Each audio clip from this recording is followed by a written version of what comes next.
The alien wept in silence. Then a human child declared, "She's my mother."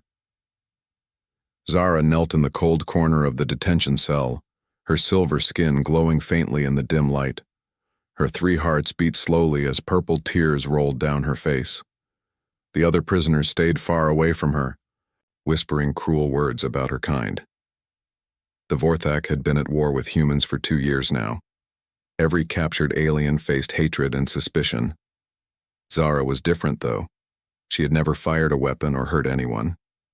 She was a healer, trained to save lives, not take them. The prison guard. Amy walked past her cell every morning. Amy was young with brown hair and kind eyes. Unlike the others, she never called Zara names or threw things at her cage. Amy just watched with curious looks. 3 days passed before everything changed. A small human girl wandered into the prison area. Her name was Katie, and she was only 6 years old. She had gotten lost while visiting her father, who worked as a security officer. Katie stopped when she saw Zara sitting alone. Her big blue eyes stared at the alien woman without fear. Most humans screamed when they first saw a Vorthak. Katie just tilted her head and smiled. Zara looked up surprised. No human had ever smiled at her before. Katie pressed her tiny hands against the energy bars that kept Zara locked inside. The alien woman moved closer, slowly, afraid the child might run away. But Katie did not run. She started talking in her sweet voice, telling Zara about her day and her favorite toys. Zara could not speak human language well, but she listened carefully. Her hearts warmed for the first time since her capture. The next day, Katie returned, with a small flower she had picked from the prison yard. She pushed it through the bars and gave it to Zara. The alien woman held the flower gently as more purple tears fell down her face. These were different tears, though. They came from happiness, not sadness. Amy watched from nearby. She began to notice how Katie visited Zara every day. The little girl would sit by the cell and talk for hours. Sometimes she would sing songs or show Zara pictures she had drawn. One morning, Katie brought her favorite doll to share with Zara.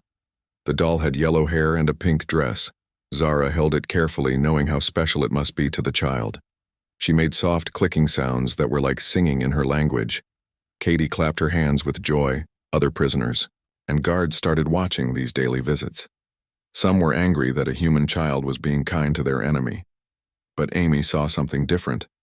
She saw how Zara protected Katie from the mean looks and harsh words of others. The alien woman would position herself between Katie and anyone who seemed threatening. She never asked for anything in return. She just wanted to keep the little girl safe and happy.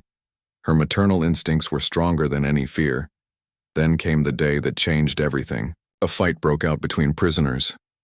Near the chaos, Katie was pushed down and hurt her knee badly. She cried out in pain as blood ran down her leg. Zara watched in horror as the child suffered.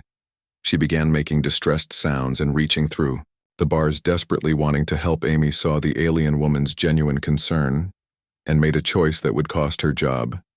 Amy opened Zara's cell.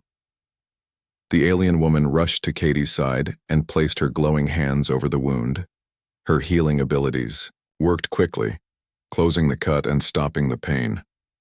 Katie stopped crying and hugged Zara tightly. That was when Katie said the words that shocked everyone present. She looked up at the crowd of angry humans and declared with complete certainty, "She's my mother." The silence that followed was complete.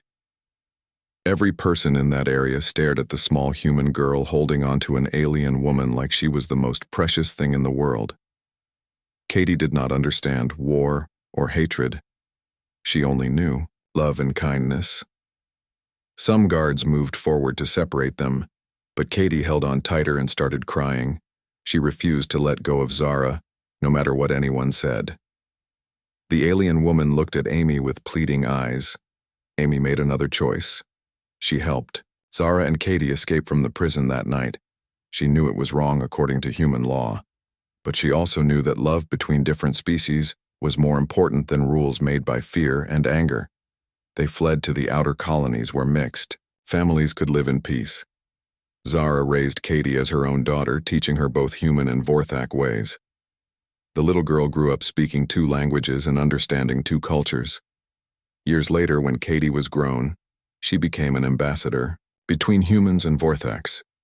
Her childhood with Zara taught her that families are not made by blood or species, but by love and care.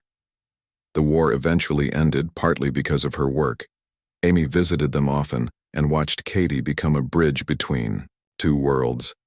She never regretted her choice to help them escape. The universe was better because a human child saw past differences to find a mother's heart. Zara lived to be very old by Vorthax standards. She spent her final days surrounded by Katie's children who called her grandmother in 2 languages. Her purple tears on that last day were tears of gratitude for the little girl who changed everything. The story of Zara and Katie became legend among both species. It proved that love could bloom. Anywhere, even in the darkest places, it showed that sometimes the smallest voices speak the greatest truths about what makes a family real. Katie kept the flowers Zara gave her pressed in a book for the rest of her life. It reminded her that kindness plants seeds that grow into something beautiful. The alien woman who wept in silence had found her greatest treasure in the love of a human child.